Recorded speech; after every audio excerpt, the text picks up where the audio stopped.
শুভ সকাল বন্ধুরা। হারতে হারতে জিতে গেল পিএসজি। ওয়াও, এক্সিলেন্ট গোল।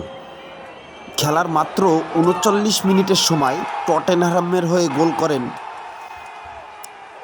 মিকিয়া ভ্যান্ডার বেন।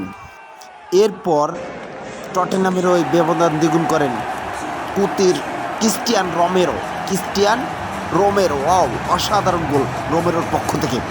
কিন্তু এই লিড ৮৫ মিনিট পর্যন্ত ধরে রাখতে সক্ষম হয় টটেনহাম। খেলার ৮৫ মিনিটের সময় পিএসজির হয়ে গোল করেন এশিয়ান সুপারস্টার কিং লি, সেই সাউথ কোরিয়ান প্লেয়ার কিং লি অসাধারণ গোল করে বসেন।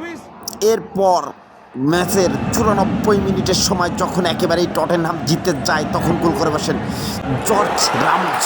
ও, পর্তুগালের কিং জর্জ রামোস, কি অসাধারণ গোল, কি দৃষ্টিনন্দন শট। ওয়াও,